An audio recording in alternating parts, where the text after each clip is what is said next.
Beloved, welcome to our channel. Please listen carefully, as this story will reveal many shocking truths about how Muslims view Christians and why. You may have heard teachings that restrict Muslim brothers and sisters from eating anything from a Christian, even if that person is a family member. But have you ever asked questions to understand the penalties that come with a Muslim being caught eating or celebrating a Christian ceremony or festival of any kind? Afghanistan is considered one of the most deeply Islamic countries in the world, with nearly 100% of its population being Muslim. Now imagine being charged with such a crime in a place like Afghanistan. As you listen, please share your thoughts, prayers, and words of encouragement for the victims. I was born into a palace with high walls, guards, and old rules. People called me a prince because my father ruled a small region in Afghanistan, and our family name carried weight. From the outside, my life looked safe and important. Inside, my heart was often lonely. I was raised to be strong, silent, and obedient. I learned early that asking questions could bring trouble.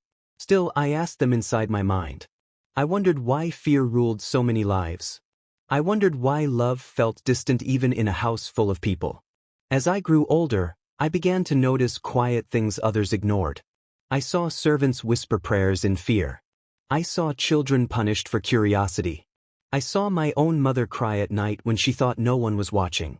Power lived in our home, but peace did not. I felt like a bird born in a golden cage. Everything I needed was there, yet something important was missing. Months before the day of fire, a small door opened in my life. It began with kindness. One of the palace workers was an old man who cleaned the library. He never preached to me. He never argued. He simply lived gently. One evening, he noticed me reading alone and asked if I liked stories. I said yes. He nodded and later left a small book hidden behind a shelf. It was not loud. It was not dramatic. It was just there. That book spoke about Jesus. I read slowly because the words felt different. They talked about love, forgiveness, light, and truth. Not the kind forced by fear, but the kind given freely. I felt seen. I felt known. Over time, I learned about Christmas and what it meant. Not lights or gifts, but hope coming into darkness. I did not tell anyone. I kept it in my heart like a fragile flame. On the night of December 25, 2025, I was alone in my room. I whispered a simple prayer, thanking God for Jesus. I did not shout. I did not invite anyone. But someone saw the small candle I lit. By morning, the palace had turned cold. Accusations spread fast. Guards came. My title meant nothing. They dragged me outside as the sun rose. Fear surrounded me, but deep inside, a strange calm stayed with me. Before the fire touched me, I remembered the words I had read about Jesus being present in suffering. I did not know what would happen next. I only knew I was not alone. The morning of December 25, 2025, felt heavier than any other day of my life. The air itself seemed afraid. I was taken from my room before I could even wash my face. The guards did not look at me like they used to. Their eyes were hard, as if I had already become a stranger. I kept asking myself how a quiet prayer could turn into such anger. No one answered me. Silence followed me like a shadow. They said I had betrayed my blood, my family, and my people. I wanted to explain that I had only found love and peace, not rebellion. But my voice felt small in that place. My father was not allowed to speak to me. My mother's face was covered, but I saw her shoulders shaking as she cried. That image stayed in my heart. I knew something terrible was coming, yet I also felt a deep sadness for everyone there, even those accusing me. They took me to an open courtyard where punishments were carried out. I had seen others brought there before, but I never imagined I would stand in the same place. Wood was stacked nearby. The smell of fuel filled the air. People gathered, not all by choice. Fear makes people watch things they do not want to see. My legs trembled, but I did not run. I felt weak in my body, yet my heart held on to something stronger.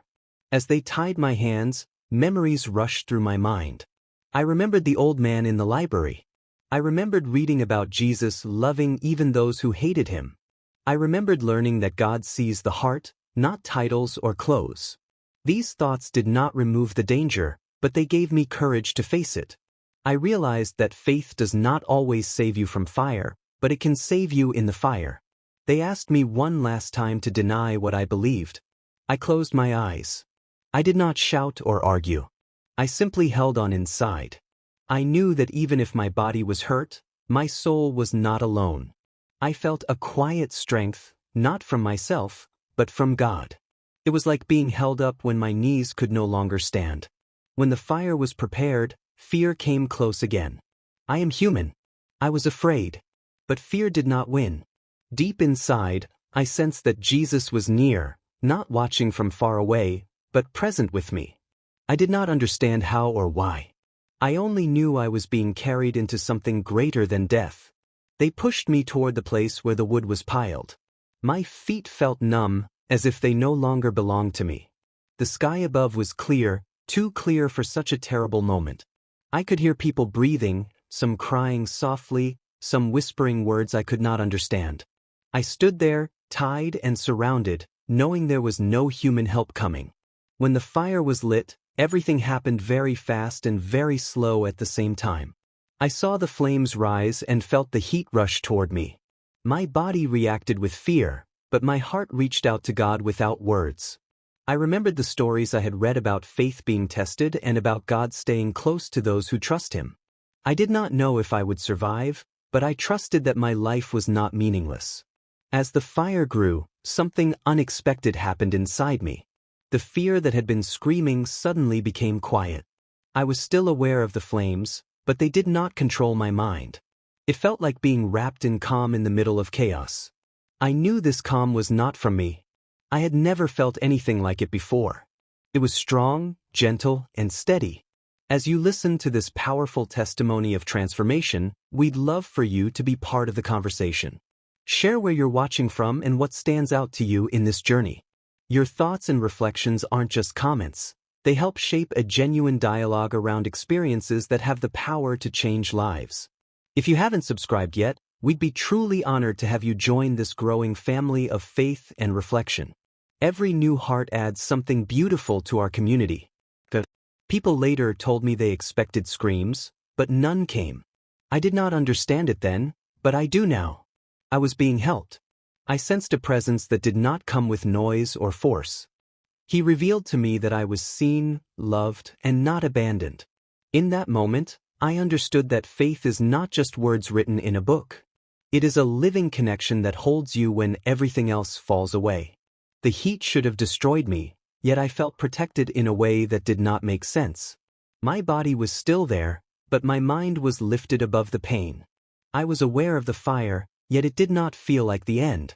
I felt strength entering me, not the strength of a prince, but the strength of a child held by a loving father.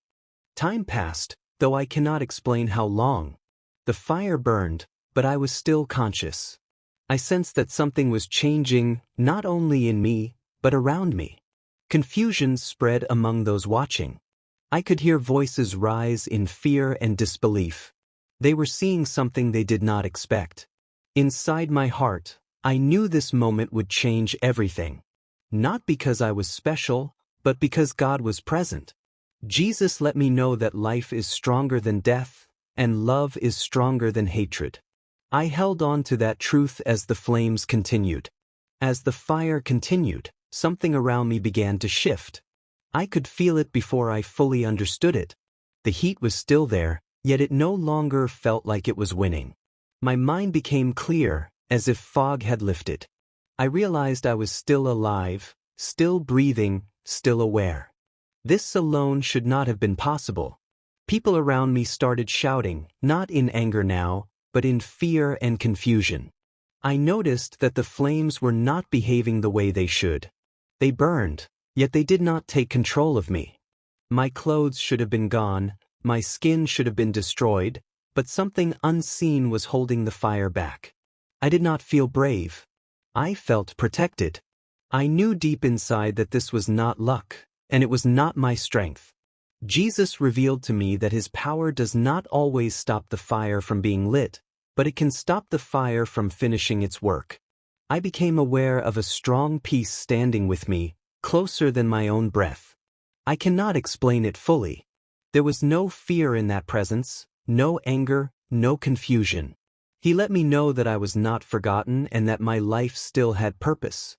I understood then that miracles are not always loud. Sometimes they are quiet moments where death is expected, but life remains. The people watching began to step back. Some fell to the ground. Others covered their faces. I heard voices arguing about what they were seeing. The guards did not know what to do. They had been trained to follow orders, not to face something they could not control. The fire that was meant to end me was now exposing fear in the hearts of those who started it. Inside me, something also changed. I no longer felt like a prince of a palace. I felt like a servant of God. I understood that my identity was not in my family name or position, but in the love that was keeping me alive. Jesus let me know that my survival was not only for me, but for others who would hear and wonder. Slowly, the fire began to die down. Smoke filled the air. I was still standing. My body was weak, but my spirit felt stronger than ever. I knew that what happened could not be hidden. A line had been crossed, and nothing would be the same again. After the fire weakened and the smoke began to clear, there was a long moment where no one moved. The courtyard felt frozen. I was still standing where they had left me, my hands tied, my legs shaking from weakness. I looked down at myself and could hardly understand what I was seeing. I should not have been there. My body showed signs of the fire, but not the destruction everyone expected. It was as if something had stepped between me and death. The guards finally came closer, slowly and carefully, as if afraid the fire might rise again. Their faces were pale. These were men who had seen violence many times, yet now their hands trembled. One of them reached for the rope around my wrists but pulled back, unsure. Another finally gathered courage and cut me free. When the rope fell, my arms dropped heavily to my sides. I nearly collapsed, but strength came again, just enough to keep me standing. People began to speak all at once. Some were shouting questions. Some were crying. Some were silent, staring at me as if I were no longer human. I felt overwhelmed, not with pride, but with sorrow. I did not want fear to replace fear. I wanted them to understand that this was not about me being powerful. This was about God showing mercy where cruelty was planned. As I was led away from the fire, I felt pain in my body, but I also felt life moving through me. Jesus let me know that my life had been spared for a reason, even if I did not yet understand it fully. I realized that surviving was only the beginning. What would come next might be even harder. They took me into a guarded room to decide what to do with me. Some wanted to hide what happened. Others were afraid to touch me again. My name had already spread beyond the palace walls. Servants whispered. Soldiers argued. The truth was trying to escape, and fear was trying to trap it. As I sat there, weak and tired, I prayed quietly. I asked God for wisdom, not revenge. I asked for courage, not comfort. I knew my life could never return to what it was. The fire had not only touched my body, it had burned away my old life. That night, I did not sleep.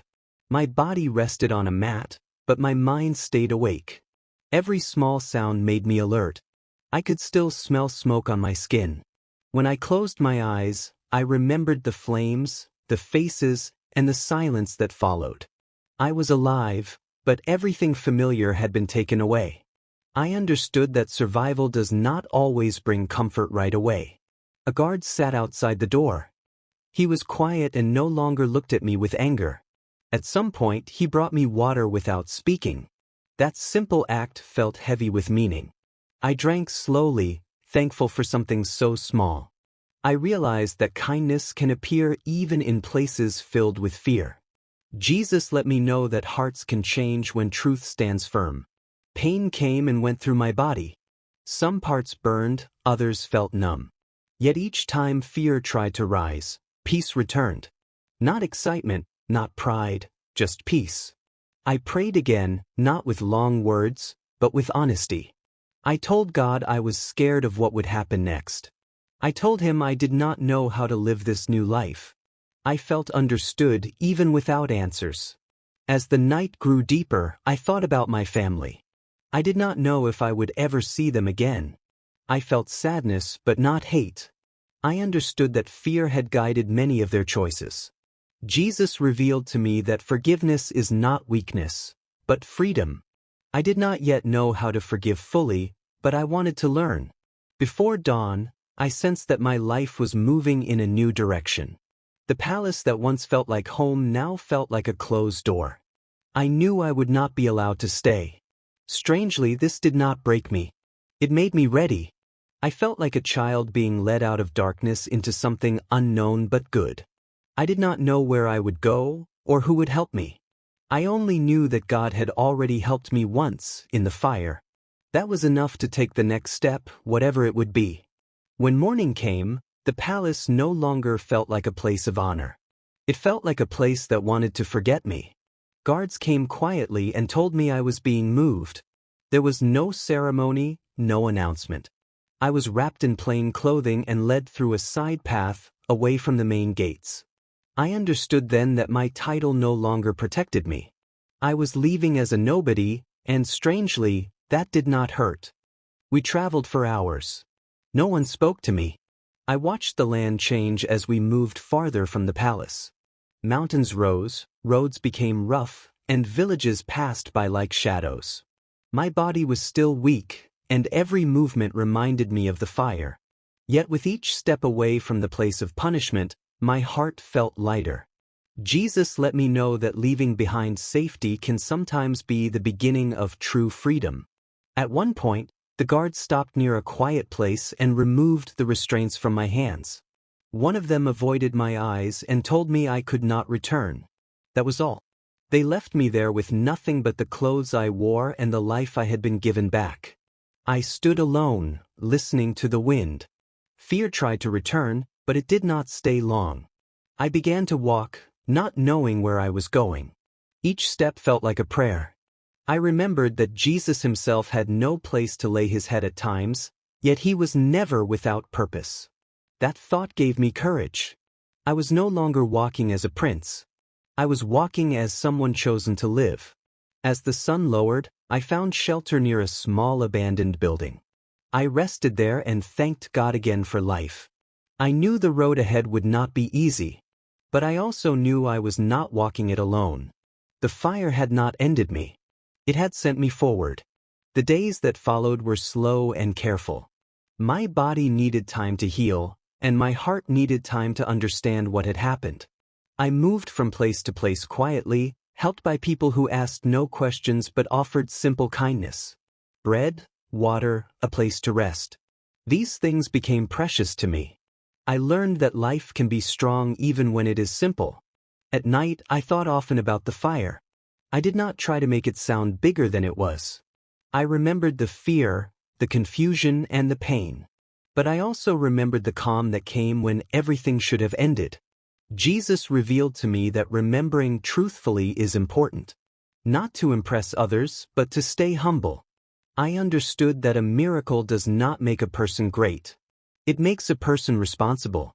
I began to read again, slowly. The words about love, endurance, and obedience felt deeper now. I saw that faith is not only for moments of danger. It is for daily choices. How to speak gently. How to forgive when it is hard. How to trust when the future is unclear. I was learning to live as someone who had been spared. Sometimes fear returned. I worried about being found. I worried about my family. I worried about my own weakness. In those moments, peace came again, steady and quiet. He let me know that courage is not the absence of fear, but the decision to move forward anyway. I realized that my story was not finished at the fire. It was just beginning there. Surviving was not the goal. Living faithfully was. That understanding shaped every step I took after that. Weeks passed, and I began to meet people along the way. Children, farmers, travelers, each with their own fears and hardships. I did not preach loudly or try to teach. I simply lived differently. I shared bread when someone was hungry, water when someone was thirsty, and a listening ear when someone needed it. Slowly, people began to notice. They asked why I was not afraid anymore, why I moved with calm even when danger was near. I could only say quietly that someone stronger than me had been with me in fire. I realized that my survival was not only for me. Jesus let me know that what happened was a message, not for soldiers or kings, but for hearts that were ready to see love in action. I began to understand that true faith is not in words alone, but in how life is lived after miracles. Each act of kindness, each moment of forgiveness, became a way to honor what had been done for me.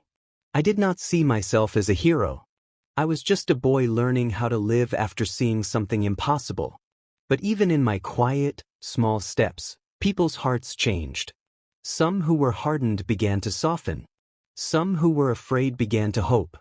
I understood that survival carries responsibility. It carries a message for others. And that message is not about fear, punishment, or titles. It is about love, mercy, and faith. At night, I prayed often. I thanked God for each day, each small act, each person I met. I also asked for courage to keep living rightly, even when no one was watching. He let me know that every faithful choice, no matter how small, is seen and matters deeply. Now I understand something very important. Life with God is a journey, not a single event. I survived the fire, but that survival was not just for me. It was for everyone who needs to see that God's love is real, that He is close in the darkest moments, and that He gives strength when nothing else can. My body healed, but my heart learned the most. I learned that trusting God means choosing love over fear, forgiveness over anger, and faith over doubt every single day. Your faith is your treasure. Protect it, grow it, share it, and always remember, God sees you, loves you, and walks with you even through the fire.